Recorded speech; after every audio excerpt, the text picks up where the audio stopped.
السلام عليكم ورحمة الله وبركاته.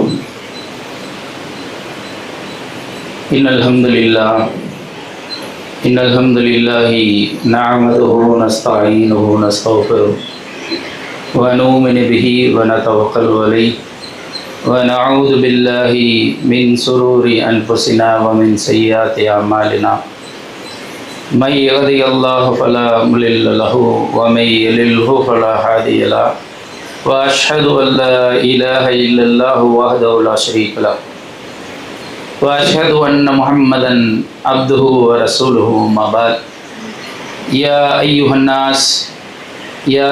الناس اتقوا ربكم الذي خلقكم من نفس واحدة وخلق منها زوجها وبث منهما رجالا كثيرا ونساء واتقوا الله الذي تساءلون به والأرحام إن الله كان عليكم رقيبا. புகழும் புகழ்ச்சியும் ஏகவல்ல அல்லாஹ் ஒருவனுக்கு உரித்தாவதாகுக. அவனுடைய சாந்தியும் சமாதானமும் பற்றா பெருங்கருணையும் எம்பெருமானார் நபிகள் நாயகம் ஸல்லல்லாஹு அலைஹி வஸல்லம் அவர்கள் மீதும் அவருடைய சொல் செயல் அங்கீகாரத்தை பின்பற்றி வாழ்ந்து மறைந்த நபி தோழர்கள் மீதும் தோழிகள் மீதும் தாபீன்கள் மீதும் தபோ தாபீன்கள் மீதும் குறிப்பாக இந்த ஜிம்மாவுடைய உரையில் அமர்ந்திருக்கும் நம் அனைவர்கள் மீதும் என்றென்று நீடித்து நிலைக்க வேண்டும் என்று உங்களுக்கும் எனக்கும் என்னுடைய குடும்பத்தாருக்கும் துவா செய்தவனாக இந்த உரையை ஆரம்பம் செய்கின்றேன். வார்த்தைகளிலே சிறந்தது அல்லாஹுடைய வார்த்தை, வழிகாட்டுதலே சிறந்தது எம்பெருமானார் நபிகள் நாயகம் ஸல்லல்லாஹு அலைஹி வஸல்லம் அவர்களின் வழிகாட்டுதல். காரியங்களிலே மிகவும் கெட்டது இந்த மார்க்கத்தில் இல்லாத ஒன்றை புதிதாய் புகுத்துவது. அந்த புதியது அனைத்தும் அந்த விதவத் அனைத்தும் நம்மை நரகில் கொண்டு போய் சேர்க்கும் என்று உங்களையும் என்னையும் எச்சரித்தவனாக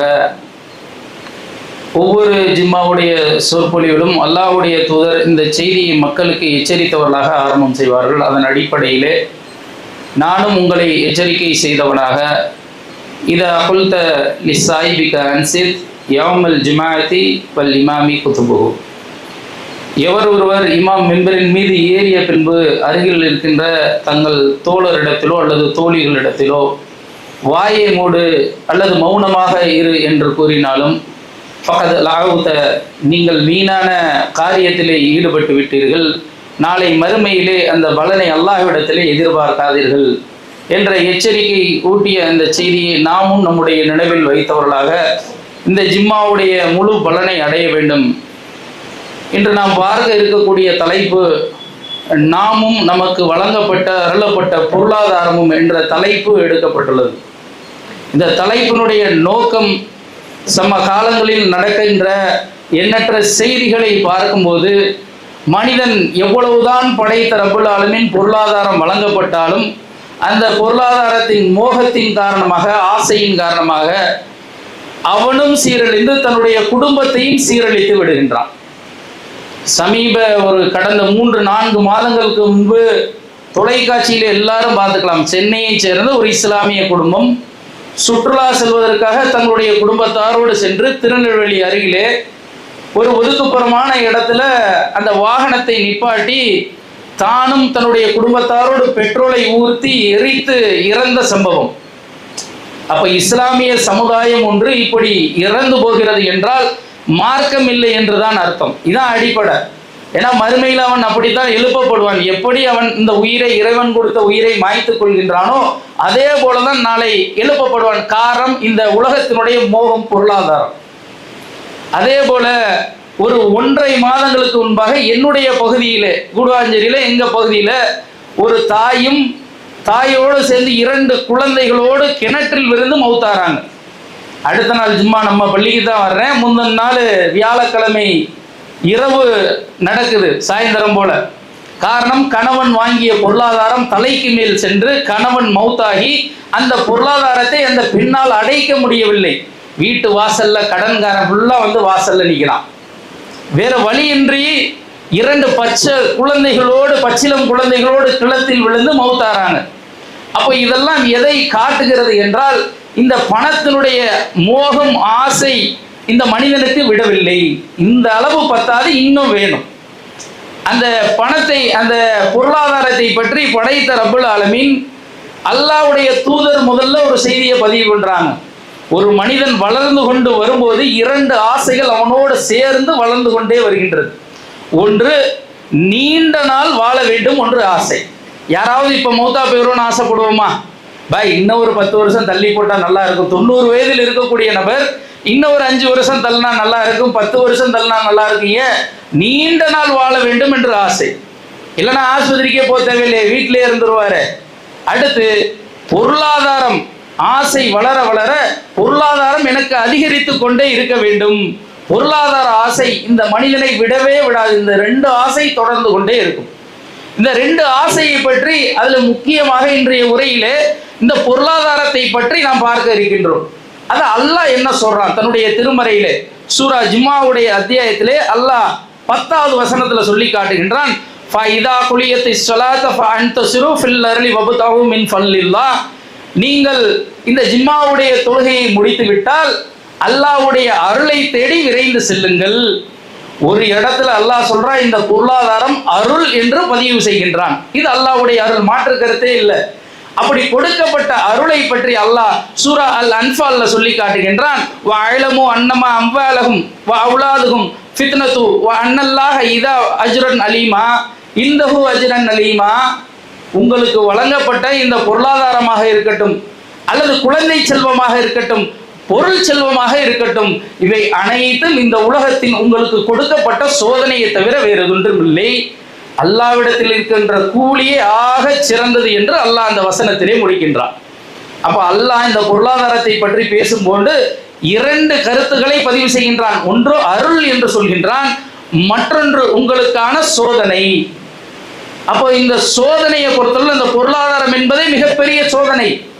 ஏன்னா நபி தோழருடைய காலத்திலே எடுத்துக்கொண்டோம்னா இந்த பொருளாதாரம் கொடுக்கப்பட்டது என்பது கத்தி மேல் நடப்பதற்கு சமம். நீங்க அதை எப்படி கையாளுறீங்க? அந்த பொருளாதாரத்தை அதை எப்படி நீங்கள் கையாண்டு நாளை மறுமையிலே போய் அல்லாஹ்விடத்திலே நிற்க போகிறீர்கள்? யோசிச்சு பாருங்க. தொழுகைக்கு வா என்ற அழைப்பு கொடுத்தால் தொழுகை வந்துருவோம். ஆனா பொருளாதாரம் கொடுக்கப்பட்டவர்களுக்கு பொருளாதாரத்தை கொடு என்பது தன்னுடைய ஈர கொலையை அழுத்து கொடுப்பதற்கு சமம். பொருளாதாரத்தை அவ்வளவு சீக்கிரத்தில் மனிதன் கொடுத்து விட மாட்டான். தொழுகையின் மூலம் சுவனம் செல்பவர்கள் அதிகம், ஆனால் இந்த பொருளாதாரத்தின் மூலம் சுவனம் செல்பவர்கள் மிக மிக குறைவு. ரசூலுல்லாஹ் காலத்துல நபி தோழருடைய வாழ்க்கையை எடுத்து பார்த்தோம்னா அதில் மிக முக்கியமாக ஒரு நபி தோழருக்கு அல்லாஹ் பேரருளை கொடுத்திருந்தான். ஏன்னா அருள் கொடுக்கப்பட்ட நபி தோழர்கள் மிக குறைவு. இந்த பொருளாதாரம் மூலம் சோதிக்கப்பட்ட நபி தோழர்கள் எண்ணி விரல விட்டு எண்ணிடலாம். அப்படி கொடுக்கப்பட்ட ஒரு நபி தோழர் தான் அப்துர் ரஹ்மான் இப்னு அவுஃப் அலி. இவர் சொல்லும்போது ஆரம்ப காலகட்டத்தில் நபி தோழராக இருந்த எங்களுக்கு அல்லாஹ் 2 விதமான சோதனைகளை வைத்திருந்தான். ஒன்று, ரொம்ப இக்கட்டான காலகட்டம், அது மிகப்பெரிய சோதனை. உணவு கிடையாது, உறங்குவதற்கு இடம் கிடையாது, உடை கிடையாது, உயிரை எடுத்து அல்லாஹ் சோதித்தான். ஏன்? இந்த மார்க்கத்தை ஏத்துக்கிட்டேல. அதே போல பொருளாதாரம் இல்லாமல் சோதித்தான். 3 நாட்கள் ரசூலுல்லாஹ் வீட்டில் அடுப்பு எரிந்தது கிடையாது. எண்ணற்ற நபி தோழர்கள் பசியிலும் பட்டினியிலும் வாட்டி வதைத்தான். வறுமையை கொண்டு அல்லாஹ் சோதித்தான். சொல்லையில அடுத்து அல்லாஹ் ஒரு கட்டத்தில் எங்களுக்கு பொருளாதாரத்தை கொடுத்து சோதித்தான். இந்த 2 காலகட்டம் தான் எங்களுடைய வாழ்க்கையிலே. அதிலே முதல் காலகட்டத்திலே அதிகமான நபர்கள் ஜெயித்து விட்டார்கள். அல்லாஹ் கொடுத்த அந்த வறுமை, சோதனை, உணவு இல்லாத பஞ்சம், இது அனைத்தையும் வெற்றி பெற்ற நபர்கள் நிறைய நபர்கள். ஆனால் பொருளாதாரத்தை கொடுத்து அல்லாஹ் சோதித்தானே, அதுல எண்ணற்ற நபர்கள் சிக்கிக் கொண்டார்கள். அந்த பொருளாதாரத்தின் மூலமாக நிறைய நபர்கள் அவருடைய அமல்களை அழித்து விட்டார்கள். ஏன்னா இந்த பொருளாதாரம் அவ்வளவு பெரிய டேஞ்சர். ஏன்னா ஒருவன் பொருளாதாரத்தை சரியான முறையிலே கையாண்டிட்டா பிரச்சனை இல்லை. அல்லாஹ் கொடுத்த இந்த பொருளாதாரத்தின் மீது ஆசை உண்டு, இன்னும் எனக்கு வேண்டும். நம்ம பார்க்கிறோமா இல்லையா? சமகால நிகழ்வுல ஒரு 2 உதாரணம் சொன்னேன். இன்னும் எண்ணற்ற உதாரணங்கள் இந்த உலகம் முழுக்க தேடினால் கிடைக்கும். இஸ்லாமிய சமுதாயம், நான் வேற சமுதாயத்தை குறிப்பிடல, இஸ்லாமிய சமுதாய மக்கள் இறந்து போன செய்தி இந்த பொருளாதாரத்திற்கு என்பது மிக கவலைக்குரிய செய்தி. ஏன்னா அந்த அளவுக்கு பொருளாதார மோகம். இப்படி கொடுக்கப்பட்ட இந்த நபித்தோருடைய வாழ்க்கையில எண்ணற்ற படிப்பினைகள் இருக்கு. எந்த அளவுக்கு? ஆரம்ப நேரத்தில் வசதி படைத்த நபித்தோழர்ல இவரும் ஒருத்தர். இந்த இஸ்லாத்தினுடைய மார்க்கத்தை ஏற்று ஹிஜ்ரத் செய்து வருகிறார். எந்த ஒரு பைசா இல்லாம, எந்த ஒரு பொருளாதாரம் இல்லாதவராக ஹிஜ்ரத் செஞ்சு வர்றாங்க. வர்ற இடத்துல அல்லாஹ்வுடைய தூதர் ஒரு நபி தோழரை, அவருக்கு துணையாக ஒரு அன்சாரி தோழரை ஏற்பாடு செய்கிறார். பொதுவா எந்த ஒரு பொருளாதாரமும் இல்லாம நம்ம அனைத்தையும் இழந்து இந்த மார்க்கத்துக்கு வர்றோமே, வந்து ஒருத்தவர்கிட்ட அல்லாஹ்வுடைய தூதர் சேர்த்து விடக்கூடிய ஒரு அன்சாரி தோழர். அந்த ஷாதர் அலி சொல்றாங்க, தோழரை வாங்க, நீங்க என்னுடைய சகோதரர், ஏன்னா அல்லாஹ்வுடைய தூதர் உங்களை என்னோட அனுப்பியிருக்காங்க, நீங்க என்னுடைய சகோதரர், இதுதான் என்னுடைய ஒட்டுமொத்த சொத்து, இதை பார்த்துக்குங்க, இதுதான் என்னுடைய ஒட்டுமொத்த தோட்டங்கள், இது என்னுடைய மனைவிமார்கள், இதுல சரி பாதியை நான் உங்களுக்கு தருகின்றேன். பொருளாதாரம் இல்லாத ஒரு நபருக்கு, அதுவும் வசதியா இருந்த ஒரு நபருக்கு ஒரு பொருளாதாரத்தை ஒருவர் கொடுத்தால் அதன் மீது பற்று வரும், ஆசை வரும். பொருளாதார ஆசை இல்லாத மனிதர் இந்த உலகத்துல யாரையுமே பார்க்க முடியாது. அடுத்தவருடைய பொருளுக்கு ஆசைப்படக்கூடிய மனிதன் அதிகம். தன்னுடைய சொந்த சகோதரனுடைய இடத்திற்கு ஆசைப்படக்கூடிய மனிதர்கள் உண்டு. தன்னுடைய தகப்பனார் ஒரு சொத்து சேர்த்து வச்சிருப்பாருங்க, அவருடைய சகோதரி, 2 சகோதரர்கள் இருக்கலாம், அண்ணன் தம்பி இருப்பாங்க. அது அண்ணன் சிறிது வசதியாக இருப்பார், தம்பி கொஞ்சம் வசதி, இறைவனுடைய பொருளாதாரம் குறைவாக உள்ளவராக இருப்பார். ஒரு கட்டத்துல அவருக்கு ஒரு சிக்கல் வரும்போது என்ன கேட்பாரு தெரியுமா? இருக்கிறதுலே மலிவான விலைக்கு இந்த வீட்டை தர்றையா? தகப்பன் விட்டுட்டு போயிட்டார்ல, அல்ல 2 பேருக்கு தானே சொத்துரிமை இருக்கு, வேற யாரும் இல்லையில, வேற எந்த பிள்ளையும் இல்லையில, அப்போ அதை இந்த ரேட்டுக்கு கம்மி பண்ணி தர முடியுமா? எந்த நேரத்தில் உட்கார்ந்து பேசுவாங்க பேரும். அவருக்கு ஒரு இக்கட்டான சூழ்நிலை, அவருடைய குழந்தைக்கு முடியாமல் இருக்கலாம், வேற ஏதாவது ஒரு காரணமாக இருக்கலாம், தன்னுடைய சகோதரனுடைய சொத்தை அடைய வேண்டும் என்று ஆசைப்படக்கூடிய உலகம் இது. தரத்த சொந்தம், அதை மறந்துடுவான். ஆனா அந்த அற்ப பணத்திற்கு ஆசைப்பட்டு அந்த மனிதன் உறிஞ்சக்கூடிய நிலையை அந்த நேரத்துல பார்ப்போம். இந்த நபி தோழர் சொல்றாங்க, அப்துர் ரஹ்மான் இப்னு அவுஃப், அல் பாரக்கல்லாஹு லக, அல்லாஹ் உங்களுடைய பொருளாதாரத்தில் அருள் செய்வானாக, எனக்கு அதெல்லாம் வேணாம், எனக்கு கடை வீதியை காட்டுங்கள், எனக்கு கடை வீதியை காட்டுங்க, எனக்கு அல்லாஹ் அருள் புரிவான், நான் தொழில் செய்து நான் பெரிய ஆள் ஆகிக்கிறேன். அல்லாஹ்வுடைய அருளை எதிர்பார்த்து எந்த மனிதன் தொழிலை செய்கின்றானோ, எந்த மனிதன் பரக்கத்தை தேடி செல்கின்றானோ, நிச்சயமாக அல்லாஹ் அந்த மனிதனை ஒருபோதும் வெறுங்கையால் விரட்டவே மாட்டான். இது அல்லாஹ்வுடைய வாக்குறுதி. அப்போ அல்லாஹ்வை நம்பி வேண்டாம் அடுத்தவருடைய சொத்துக்கு ஆசைப்படாத நபர்கள் மனிதர் இவர் அப்துர் ரஹ்மான் இப்னு அவுஃப் அலி. அப்போ இந்த வாழ்க்கையிலிருந்து நமக்கு கிடைக்கக்கூடிய பாடம் என்ன? எவ்வளவுதான் சொத்துக்கள் இழக்கப்பட்டாலும் சரி, சொத்துக்கள் கூட வந்தாலும் சரி, பொருளாதாரம் வந்தாலும் சரி, யாருடைய சொத்துக்கும் ஆசைப்படக்கூடாது. அடுத்து சம்பாதித்த அல்லாஹ் இவருடைய வாழ்க்கையை பரக்கத்தை அபிவிருத்தியே தருகின்றான். இவர் எடுத்த எந்த ஒரு காரியமும் பரக்கத்து தான். அந்த அளவுக்கு அல்லாஹ் அருளை வாரி இறக்குறான். இறைக்கப்பட்ட அந்த அருளை ஒருபோதும் வெளிப்படுத்தியது கிடையாது. பொதுவாக ஒரு மனுஷனுக்கு திடீர் பணக்காரன் ஆயிட்டான்னு வச்சுக்கோங்களேன், அவனுடைய பகட்டை வெளிப்படுத்துறதுக்கு நான் பணக்காரன் ஆயிட்டேன்னு ஊருக்குள்ள தம்பட்டம் போட்டு அடிக்காத அளவுக்கு அந்த மனிதனுடைய உடைகள், அவனுடைய பாவனை, நடைகள் எல்லாம் மாறி இந்த உலகத்துல பார்க்கிறோம். யாரையாவது எடுத்து பாருங்களேன், அந்த மண்ணுடைய தோற்றத்திலோ பேச்சிலோ எல்லாத்துலேயும் ஒரு மாற்றம் தெரியும். அப்படியே ஒரு கெத்தா பேச ஆரம்பிப்பார். ஆனா இந்த அப்துர் ரஹ்மான் இப்னு அவுஃப் அலி அவ்வளவு பொருளாதாரங்கள் வந்தும் அவருடைய முன்மாதிரியாக ஒவ்வொரு திருமண உரையிலும் பேசுறோம் இவருடைய வாழ்க்கையை எடுத்து. இவரை போன்று எளிமையான திருமணம் யாரும் செய்தது கிடையாது என்று அவருடைய வாழ்க்கை வரலாற்றை எடுத்து ஒவ்வொரு உரையிலும் பேசக்கூடிய அளவுக்கு உயர்ந்துள்ளார். அல்லாஹ் கண்ணியப்படுத்தி இருக்கின்றான். காரணம் என்ன? பொருளாதாரம் அடக்கத்தை தர வேண்டும். ஒரு மனிதனுக்கு அல்லாஹ் பொருளாதாரத்தை கொடுத்துட்டானா அவனை கண்ணியப்படுத்த அல்லாஹ் கொடுக்கல. ஏன்னா அல்லாஹ் தன்னுடைய திருமறை குர்ஆனிலே சொல்றான், சூராவுல் ஃபஜருடைய வசனத்திலே 15வது வசனம் 16வது வசனத்தில் அல்லாஹ் சொல்றான், ஃபஇதா மப்தலாஹு ரப்பஹு ஃபஅக்ரமஹு வனக்கமா ஃபயகூலு ரப்பிஹி அக்ரமன். அவனுக்கு மனிதனுக்கு அல்லாஹ் பொருளாதாரத்தை கொடுத்தால் அவன் சொல்கின்றான், என்னுடைய இறைவன் என்னை கண்ணியப்படுத்தி விட்டான். ஃபஅம்மா இதா மப்தலாஹு ஃபகத் அலைஹி ரிஸ்கஹு ஃபயகூலு ரப்பிஹி அஹானன். அவனுக்கு பொருளாதாரத்தை எடுத்துவிட்டு சோதனை செய்தால் என்னுடைய இறைவன் என்னை கேவலப்படுத்தி விட்டான் என்று மனிதன் சொல்கின்றான். மனிதன் சொல்லுவான், அல்லாஹ் ஒரு அருளை கொடுத்துட்டா அல்லாஹ் என்னை கண்ணியப்படுத்திட்டான், அதே அருளை அல்லாஹ் குறைத்து விட்டால் அல்லாஹ் என்னை கேவலப்படுத்தி விட்டான் என்று மனிதன் கதர்வான். நிச்சயமாக அவ்வாறு இல்லை. அவன் அனாதைகளை ஆதரிப்பதில்லை, ஏழைகளுக்கு கொடுப்பதில்லை என்று அல்லாஹ் அடுத்த வசனத்துல சொல்லி கண்டிக்கிறான். அப்போ பொருளாதாரம் கொடுக்கப்பட்டால் மனிதனுக்கு அடக்கம் வர வேண்டும். அந்த அடக்கம் அந்த மனிதனுக்கு கண்ணியத்தை பெற்று தரும். அடுத்து அந்த பொருளாதாரம் மூலம் இந்த மனிதன் எதுக்காக அல்லாஹ் ஒரு பொருளாதாரத்தை ஒரு மனிதனுக்கு வழங்குறான்? யோசிச்சு பாருங்க. உலகத்தில் ஏழைகள் இல்லை என்றால் நமக்கு பொருளாதாரம் கிடையாது. அடிப்படையை வழங்கிக்கணும். அல்லாஹ் ஏழைகளை படைக்க கண்டுதான் உன்னிடம் பொருளாதாரத்தை கொடுத்து உனக்கு ஒரு சோதனை அல்லாஹ் ஏற்படுத்தி அந்த பொருளாதாரத்தை நீ ஏழைகளுக்கு கொடுக்கிறையா இல்லையா? அதான் அல்லாஹ்வோட கேள்வியே. உனக்கு கொடுக்கப்பட்ட பொருளாதாரம் ஏழைகளுக்குரிய பொருளாதாரம், உனக்கு போக நீ ஏழைகளுக்கு கொடுத்தாயா இல்லையா? நீ பொருளாதாரத்தை எப்போது வாரி வாரி வழங்க ஆரம்பிக்கிறாயோ அப்போது அல்லாஹ் உனக்கு பரக்கத் செய்வான். அல்லாஹ்வுடைய பாதையில வந்து ஒரு பொருளாதார உதவி செய்யுங்கள் என்று கேட்டால் போதும். சொல்லக்கூடிய நபர்கள் எப்படி இருப்பாங்க தெரியுமா?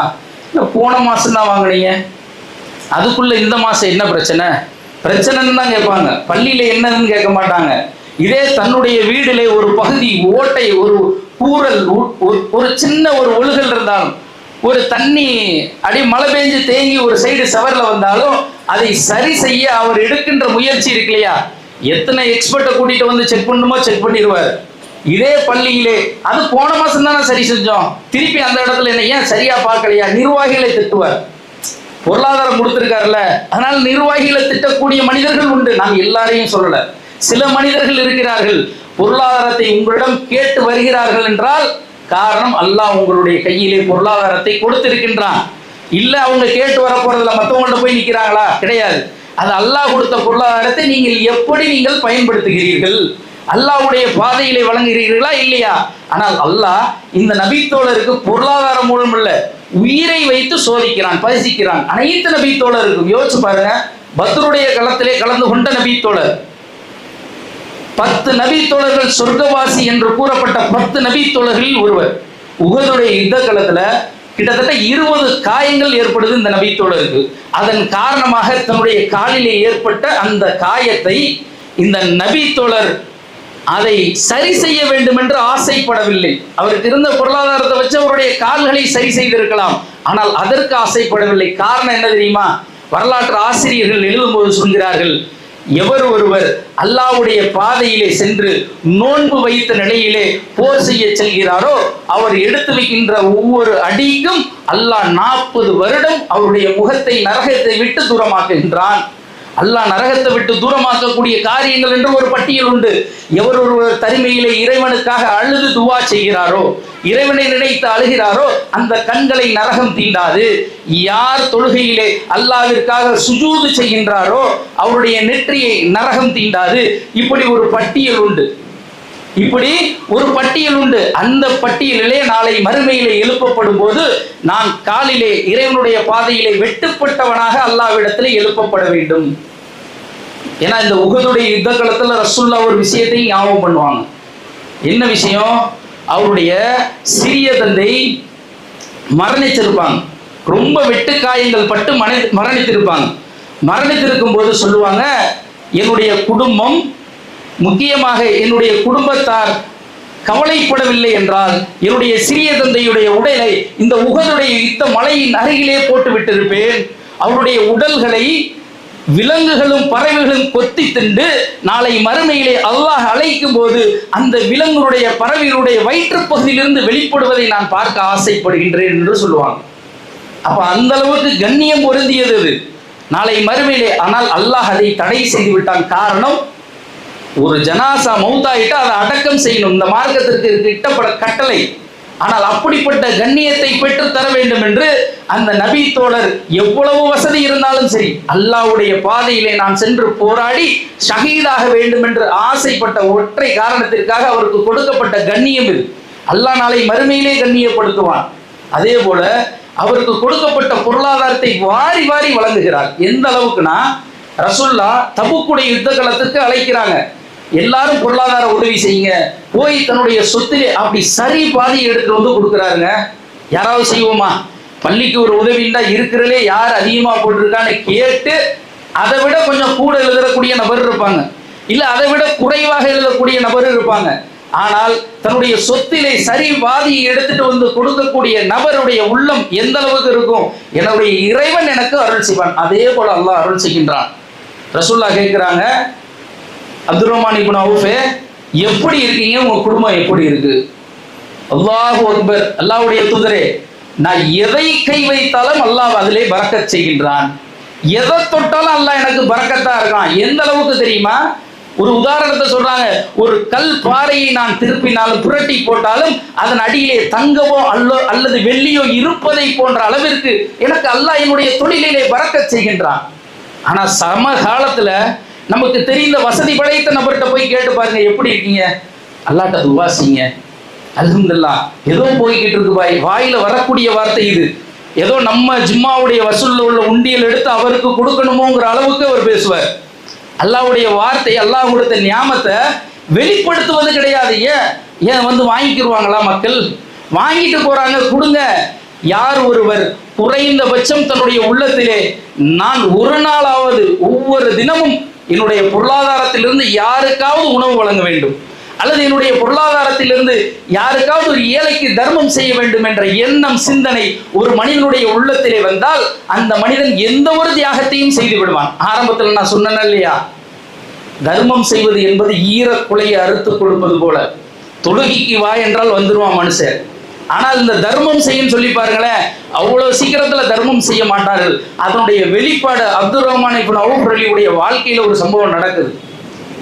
மதீனா நகருக்குள்ள கிட்டத்தட்ட 700 ஒட்டகங்கள் நிமிக்க வணிக பொருட்கள் ஷியாம் தேசத்திலிருந்து அப்படியே வந்து இறங்குது, வணிக பொருட்களும் தானியங்களும்.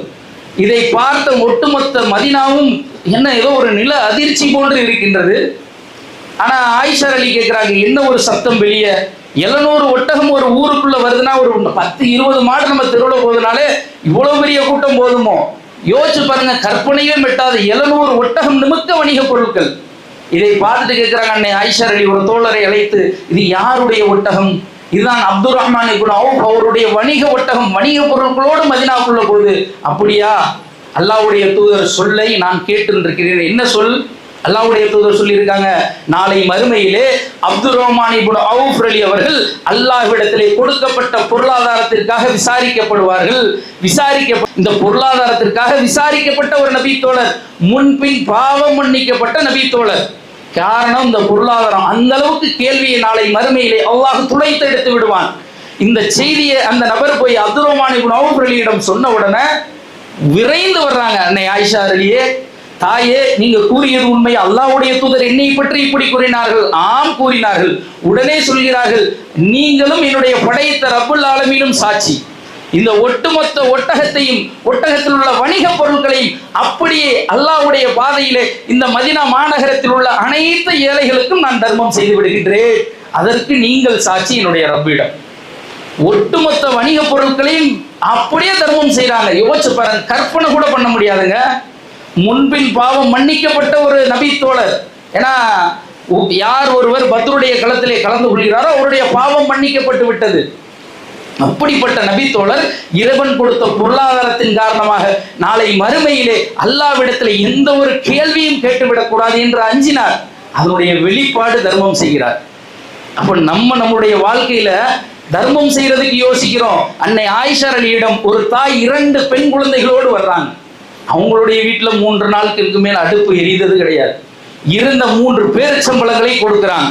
கொடுத்தால் அந்த தாய் 2 குழந்தைகளுக்கும் கொடுக்கிறார். பெண் குழந்தைகளுக்கு கொடுத்து தான் உண்ண போகும்போது அந்த பெண் குழந்தைகள் அடம் பிடிக்குது. திருப்பி அதை பிரித்து 2ஆக கொடுக்கிறாள். கொடுத்து முடித்து விட்டு அந்த தாய்க்கு உண்ணுவதற்கு உணவு கிடையாது. ஆயிஷா அலி வீட்டில் ஏதாவது இருக்குமா என்று தேடி பார்க்கிறார். நம்முடைய வீட்டிலே அல்லாஹ்வுடைய தூதர் எதுவுமே இல்லை. அழுகிற அந்த சம்பவத்தை ஆயிஷா அலி சொல்றாங்க, அல்லாஹ்வுடைய தூதர் எதுக்கு அழுதுகிட்டு இருக்கீங்கன்னு கேட்கல. இந்த சம்பவத்தை ஃபுல்லா விளக்குறாங்க ரசூலுல்லாஹ்வுக்கு. விளக்கி முடித்தவுடன் அல்லாஹ்வுடைய தூதர் சொல்றாங்க, அந்த பெண்மணி சுவனவாசி. காரணம் தெரியுமா? அவருக்கு வழங்கப்பட்ட அந்த பெண் குழந்தைகளுக்கு யாருக்கு குழந்தைகள் வழங்கப்பட்டு அதை அல்லாஹ் பொருளாதாரத்தை கொண்டு சோதித்து அந்த சோதனையிலே பொறுமை காத்து அழகிய முறையிலே அந்த குழந்தைகளை வளர்த்தெடுத்தால் அவர் அந்த சோதனையை பொறுத்து கொண்டால் அந்த பொருளாதார சோதனை பொறுத்ததின் காரணமாக அவருக்கு நாளை மறுமையிலே சுவனம் நிச்சயம் பரிசு உண்டு. அப்ப இந்த உலகத்துல நம்ம பொருளாதாரம் இல்லைன்னு எந்த ஒரு மனிதரும் சொல்ல முடியாது. யார் விடாவது 3 நாள் உணவு இல்லாம இருந்திருக்குமா? வேணா விதவிதமா 3 நாள் கறி விருந்து இல்லாம இருந்திருக்குமே தவிர உணவில்லாமல் இருக்கக்கூடிய குடும்பங்கள் என்று ஒன்று கிடையாது. குறைந்தபட்சம் ரேஷன் அரிசியாவது வாங்கி சாப்பிடலாம். அதான் நம்மளோட நிலைமை. ஆனால் இந்த பொருளாதார விஷயத்திலே நாம் மிகவும் கண்ணும் கருத்துமாக இருந்து அல்லாஹ்வுடைய தூதருடைய காலத்திலே வாழ்ந்த எப்படி இந்த நபி தோழர் ஒவ்வொரு விஷயத்தையும் நமக்கு ஒரு முன்மாதிரியாக இருந்தார்களோ அதே போல நம்முடைய வாழ்க்கையிலே அல்லாஹ் நமக்கு எண்ணற்ற அருளை கொடுத்திருக்கின்றான். அந்த அருள் அனைத்தும் சோதனை. அப்படிப்பட்ட சோதனையை நாம் சரியான முறையிலே கையாண்டால் நாளை மறுமையிலே நமக்கு மிகப்பெரிய அந்தஸ்து அல்லாஹ்விடத்தில் இருக்குது என்று உங்களுக்கும் எனக்கும் உபதேசித்தவனாக என்னுடைய முதல் உரையை நிறைவு செய்கின்றேன். வாஹிரதவான அல்ஹம்துலில்லாஹி ரப்பில் ஆலமீன். அஸ்ஸலாமு அலைக்கும் வரஹ்மத்துல்லாஹி வபரகாத்துஹு.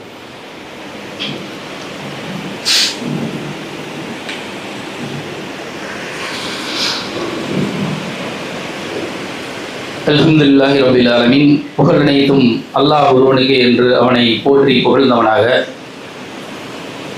நாமும் நமக்கு வழங்கப்பட்ட பொருளாதாரமும் என்ற தலைப்பின் கீழாக சில செய்தியை பார்த்தோம். அதனுடைய தொடர்ச்சியாக அப்துர் ரஹ்மான் இப்னு அவுஃப் அலி என்ற ஒரு மிகச்சிறந்த ஒரு நபித்தோழர், அவருடைய வாழ்க்கையிலே அல்லாஹ் இந்த பொருளாதாரத்தை கொண்டு சோதித்ததை அந்த நபித்தோழர் எப்படி கையாண்டார்கள், அவருடைய வாழ்க்கையை எப்படி அல்லாஹ்வும் அவருடைய தூதரும் காட்டி தந்த அடிப்படையிலே அமைத்து கொண்டு அதன் மூலம் வெற்றி அடைந்தார்கள் என்ற செய்தியை நம்ம பார்த்தோம்.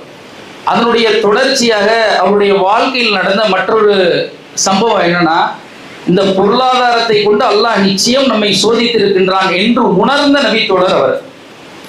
ஒரு முறை ஒரு விருந்தாளி அழைச்சி விருந்து கொடுக்கையில அவர் அந்த விருந்துடைய தட்டிலே கை வைப்பதற்கு முன்பாக, ஒரு நோன்புடைய காலத்தினுடைய நேரம், அந்த நோன்பு திறப்பதற்கு முன்பாக அவருடைய முன்பு உணவுப் பொருட்கள் எல்லாம் வைக்கப்பட்டிருக்கு, விதவிதமான உணவுப் பொருட்கள் வைக்கப்பட்ட போது அழுக ஆரம்பிக்கிறாங்க.